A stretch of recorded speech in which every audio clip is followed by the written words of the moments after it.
Hey guys, it's Fitz from ICC Cup TV, and today we have an interesting match between NaDa versus JuNiEToSS, or SI-18 in this scenario. Don't mind that there's two other people in this game. They are just observers or whatever. I don't really know the whole point in them. But they're there, and they just kind of kill themselves off. But spawning in the bottom left is the yellow Protoss JuNiEToSS, which is named in the replay. He's named SI-18 in this. I couldn't find any stats off of him on ICC Cup, if you guys are wondering. So I don't really know much about him. I also looked him up on Wikipedia, and still nothing. I couldn't find anything. The only thing I could find was a Toss girl or whatever was a pro gamer, but they had really no correlation because she played a Terran. And now in the top left, the well-known NaDa, 3 times OSL winner and a 3 times MSL winner. So this, I believe this is when he's an ex-pro gamer because he stopped at 09. And I'm just going to start the game real quick. Also, the map is on Twilight. If you guys do not know what Twilight is, it is very similar to Fighting Spirit, where your natural is on the low ground, and it's pretty easy to secure with one big bridge. The only difference is now your third doesn't have another. I don't believe in Fighting Spirit there's another bridge going to it, and your third is not on the high ground, so it's just something else, and there's not another ramp going to it, so it's easier to kill. Other than that, Twilight is a pretty standard map, and yeah, it's make for a very interesting game. Now, we on ICC Cup, I'm actually very new to the admin team here, so we're still getting everything working up. We're still getting our whole tournaments list going on for the ICC Cup TV.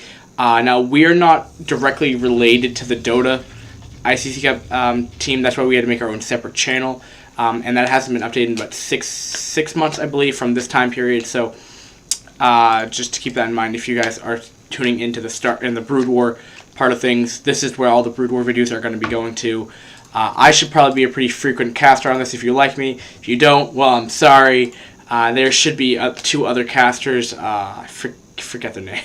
I forget their names. I'm not even going to try to remember because I'm going to make myself look like a fool on air. But otherwise, nothing really special coming out of either player. Don't know the whole positioning. Actually, if you're wondering why the supply table is placed there, I believe it's so zealots cannot just run in there from that part, so they're restrained from coming in this way, and the SCVs can run out if there was to be a 2-gate, I believe. But I do not see any 2-gate pressure. It looks like he's just going to be going for the standard range Dragoon, probably, considering that is pretty early gas. And he's not putting down a second gateway. Yeah. And as for me, I'm a D- player. I don't really play Brood War competitively. I just really love to cast it, watch it, breathe the game, and I just kind of, just play it for fun, not really competitive. Yeah, I do play some StarCraft 2 with my own clan, but yeah, you know what? But that's more for StarCraft 2, not Brood War, so I won't really talk about that. Otherwise, yeah, hopefully we'll be able to get a lot of VODs out, I guess is what ICC Cup calls them, out to you guys. Should be a lot of fun. We should have co-cast with my other 2 admin buddies that I really don't remember the names to right now. This is only my 3rd day on ICC Cup, so bear with me, guys. Yep, I wouldn't be surprised range would be coming up pretty soon. Yep, there starts range, no big deal. Scouts are coming up pretty late. Normally in ladder, the scouts normally come right after the 9 supply from the Terran, and they're both scouting from the wrong way, but it's actually kind of funny. They kind of look the exact same from the minimap side of things. Early factory, not going to go with a 1-rack expand, SIC boxer, or a lot of high level. I think A ranks normally do that versus Protoss a lot. 1-rack expand, and then you normally put a bunker right here, and then you just continue to repair that bunker till you get siege mode, and then you're pretty much able to secure that expansion, which is normally very likely build to do when Terran sees if they're going to be going. I'm not sure if it's 2-gate or 3-gate range dragoons. I haven't seen this build completely in a higher rank game before. I've seen it in D rank games, but normally that's D- rank games, and they're not normally that good. But I lose to them anyway. But beside the point, apparently walling himself in pretty hard with the supply depots. Does not want any zealots getting by there. And looks like he is going to be doing that expand play just a bit later. Not going to go straight for it. I wouldn't be surprised if he gets siege mode sometime moderately soon, as he is going to be pushing out with 2 dragoons that will have range when they get to his front door. And Protoss is also going to be expanding off this, so looks like somewhat of a moderately macro game. Nothing too cheesy coming out of both players. Just going to be poking and seeing if they can do any damage really. But I really don't see if this would really do much, considering the fact that he has Marines walled off and they're on hold position, of what I understand of it. Of previously watching this, of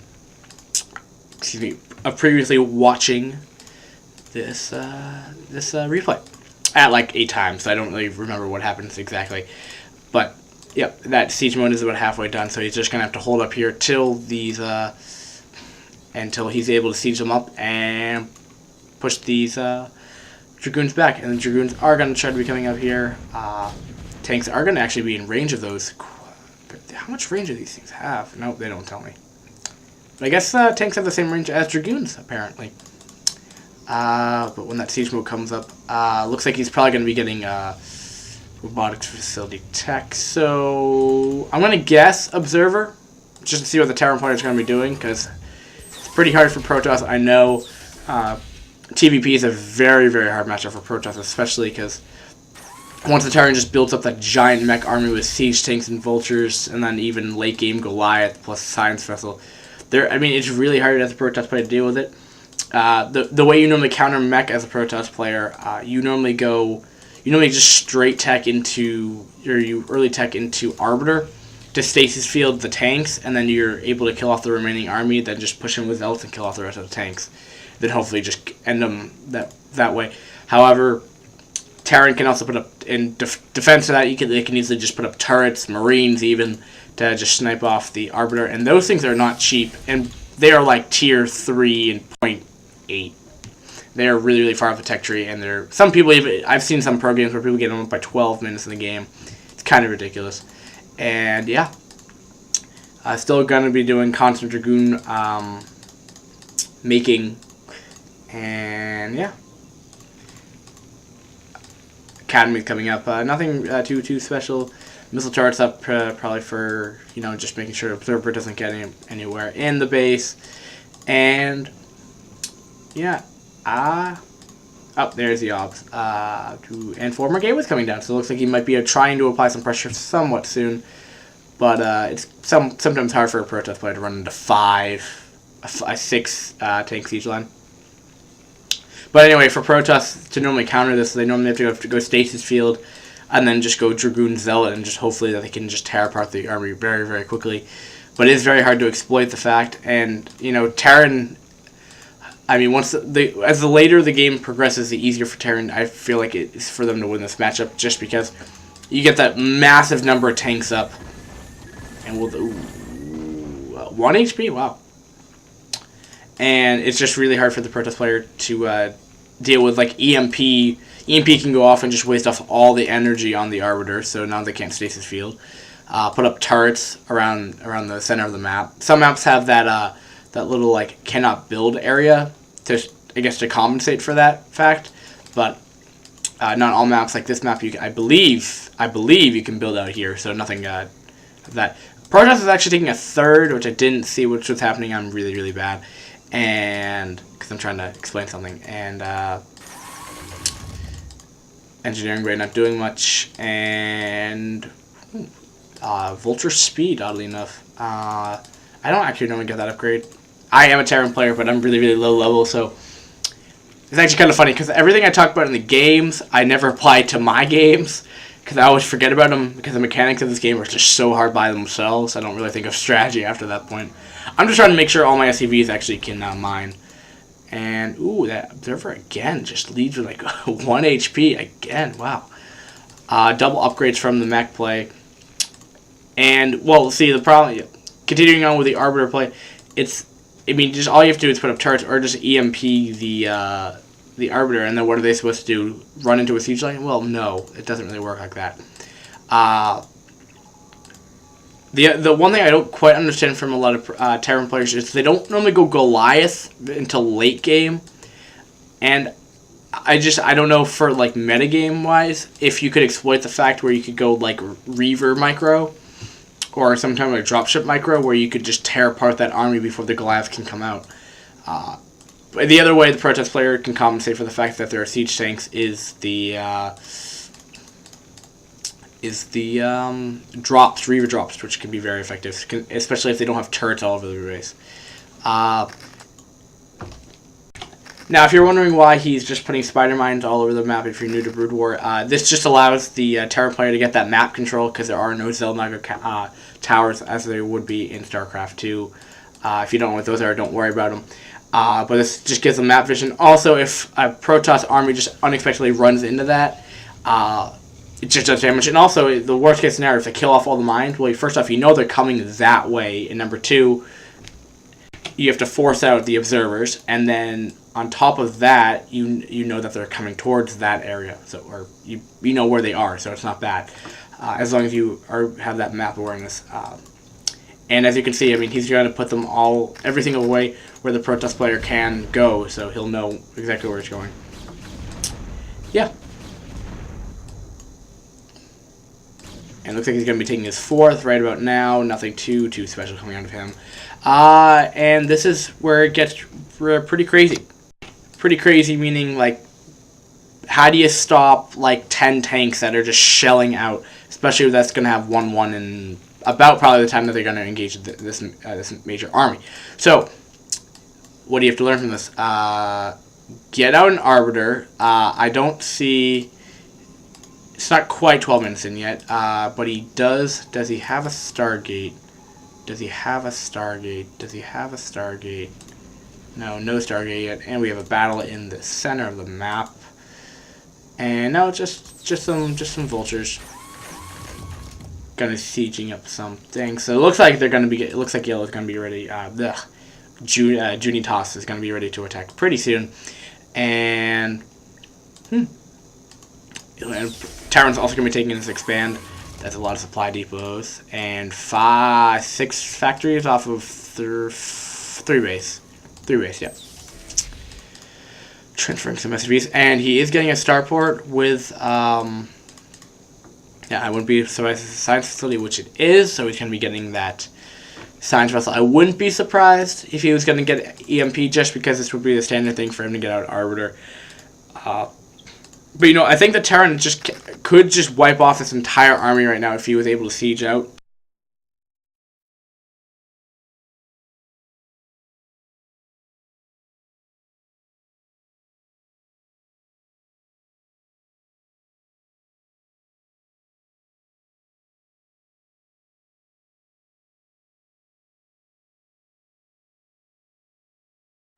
Side his base. And sorry for the constant like unpausing and repausing. Sometimes my computer likes to like freeze in the middle of. I don't know why, but it just kind of does. And it's Brood War, and it's a new computer, and it doesn't like to work with Brood War half the time. But beside the point, I think there was a window of opportunity where the Terran could have done a huge amount of damage, especially if he was able to lure all the AI into a huge siege line, but he just didn't do that. Sometimes it is hard to lure a whole bunch of things with vultures, considering the fact that they really don't do that much against Dragoons. I mean, 5 damage, I think?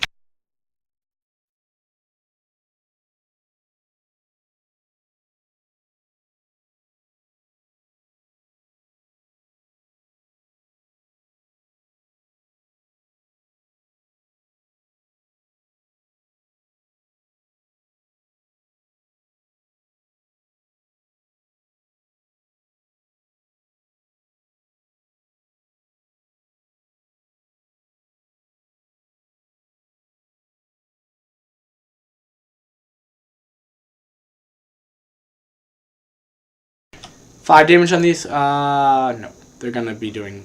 No. What is happening? Oh. Oh, just... making sure something was wrong. I thought everything just stopped moving for a second. I'm like, wait a minute.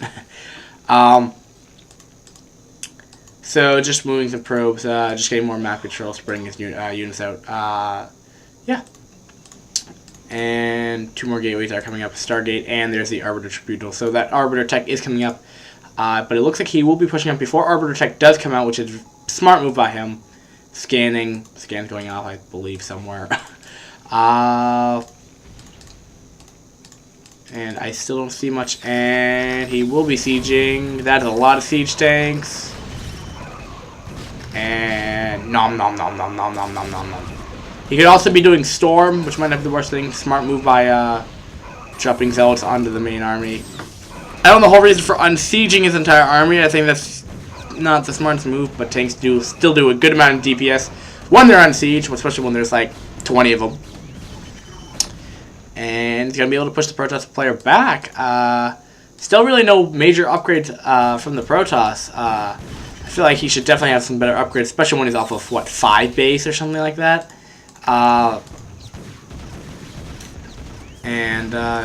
Terran's going to be expanding off of this early pressure also. I mean, not early pressure, just pressure in general.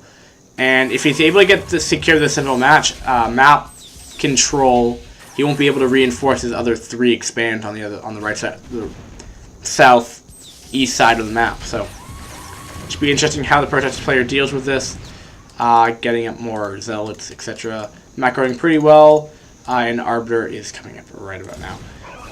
And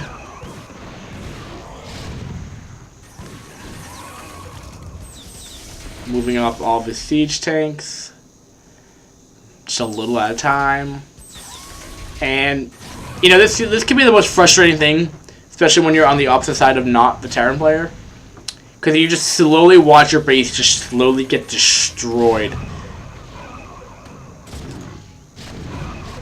It's sometimes really, really terrible. But if he can squish this army, maybe he might have maybe he'll do some damage. Or do a counterattack on the bases. It's completely left undefended. But he will be taking off the third of JuNiEToSS. Ooh, D team might be able to get off some free kills here off the tanks. Yeah, looks like he will be doing a counterattack up here. I don't see how this is much going to be doing much, especially with the right proper Vulture Micro if his control is good enough. But that is a lot of Zealots. Will those mines go off? That was a lot of Zealot kills right there. And it looks like he'll be able to just patrol micro these. Not too hard for him. Fully saturating this base, and has 2 bases fully operational, or gonna have 2 more bases fully operational. Now the thing to note here is that the Protoss player isn't really necessarily doing anything bad. It's just that NaDa's micro APM is just through the roof. I mean, keep in mind this guy is an ex-pro gamer. I don't know if JuNiEToSS is actually a pro gamer or not, or he's just like a high A rank or whatever on ICC Cup. This guy has insanely high micro.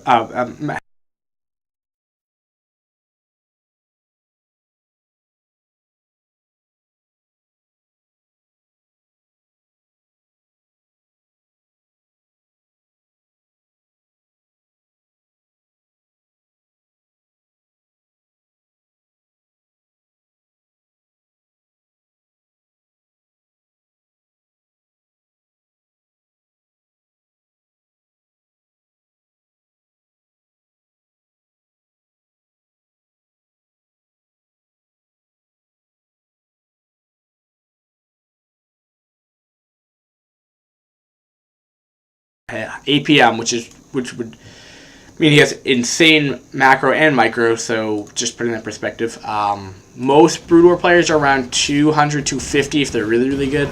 Most of the time. Now again, APM's not always can be directly translated in that by skill level, but 400 APM is when he's not spamming the entire game, like he averages 400. That's kind of crazy. I'm not gonna lie. Now, if you get a good stasis field off, this would be amazing. Is he still researching stasis field, though? Yeah. Oh, this could do a stasis field on this army right now. Could just devastate a Terran player. We need that stasis field Protoss player. Protoss player. Or JuNiEToSS, come on. I definitely suggest getting stasis field out earlier, where he could do, where if his army does come up like that, he does have the opportunity to stasis field that entire army. But you know, like I was saying earlier, like the Protoss player isn't necessarily doing anything wrong. I mean, at first he was off of a lot more bases than the Protoss than the Terran player was, but since mech is just so difficult to deal with, even extra bases sometimes doesn't even help. Storm, you have to be really active with your units with Protoss. You just have to know right when to attack. You have to make sure you don't run landmines. It's really hard to beat. TvP is going to be really hard for the Protoss player. I feel like more so than the Terran player. However, I'm not going to say Terran is any easy cake either way. However, sometimes it's just tempting to just siege outside their base, and that feels a lot easy. Seems very easy to some people. For me, no, because it's hard for me to do that yet alone. I get steamrolled by Protoss all the time from that early pressure, though. Moderate stasis field, I mean, that's going to stop... the good thing about that, at least, it's going to stop all the... going to mess with the AI, UI, or whatever it's called, from, like, running up and down that cliff. But, I mean, the fact that the Protoss is able to go off 5 base, and I just... The thing I don't get is why he's not going triple upgrade, or he's going, I think it's double upgrades, but not researching anything else right now. He should be going triple. He's operating off of, I mean, he's macroing pretty good. He's not, by any means, the Protoss player is doing pretty well. I just feel like he might need a better composition than this. Even, I mean, I haven't seen this really in a lot of pro games because I don't know if it's actually viable or not. But something maybe Protoss and TvP could start doing is just start going that, I forget the ability from Corsair, where it just has to it forces the unsiege by the Terran. And then while stasis field the rest of them, and then you're free roaming to just kill off anything that they really want to. The problem with that with the Corsair though is that no unit can attack in that area, so sometimes it can backfire onto you. But yeah, there's a science vessel that I was talking about. I really don't know if he got EMP, sadly. Yeah, I just don't see what the Protoss player can really do at this point. I mean, 3/3 tank. I mean, those are going to be shelling out. I think it's 85, 75 damage per siege shot. And there's there's a lot of tanks in there. And Dragoon, yeah, probably take 3-4 shots at most. And not to mention splash damage from all the tanks. That was a good stasis field, but...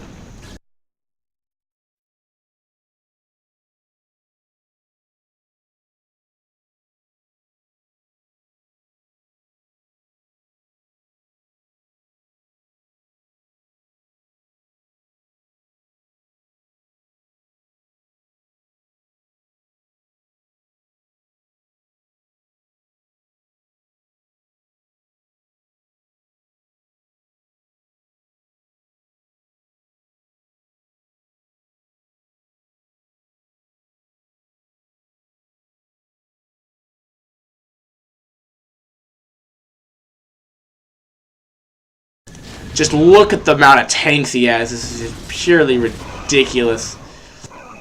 And even with that money stasis field, even with that, it's still not good enough. And that shuttle gets shut down. He's not even using his 5th base right now, which is kind of funny. Oh man. Protoss player, I'm sad. You're not doing anything wrong. You should. I feel like you should be in the lead. I mean, what you could be doing is doing constant harass, because the one thing Terran really doesn't have is mobility with their mech. It's really... Oh, that was a good storm. Oh, ooh. Really doesn't have the mobility with the mech. It's slow. Just altogether, the whole pack of it is just really slow. Besides the vultures, but for the vultures to get out of like the clumped jumble of units. Ooh, good storms. Oh. But even with all that spellcasting, it's still not enough. Oh man.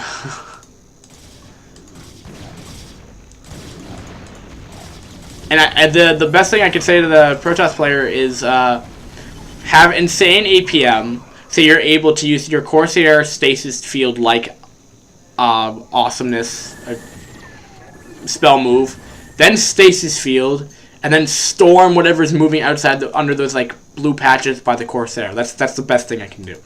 But then again, there's a lot of Goliath now, and there's 3-3. And is the Protoss 2-1? Is he getting upgrades? Okay, good. He's at least almost has 3-3. Or almost has 3-1, because 3-2, excuse me. But he needs another stasis field. He could be... Oh, that's not a bad storm. But again, I just don't see what the... Oh, and losing an Arbiter is not a good thing. Especially since that had energy. That could have been...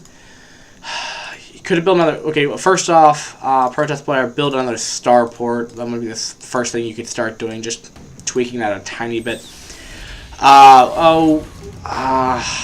Good positioning of the tanks. No, there's really no way to kind of can do that. But again, he's still off. He's still really producing. Well, NaDa's just proving that he can just be really, really pesky with mech. TvP. This looks like mech is OP in Protoss. Did TvP. And I feel like the best thing Protoss players should learn from this game is don't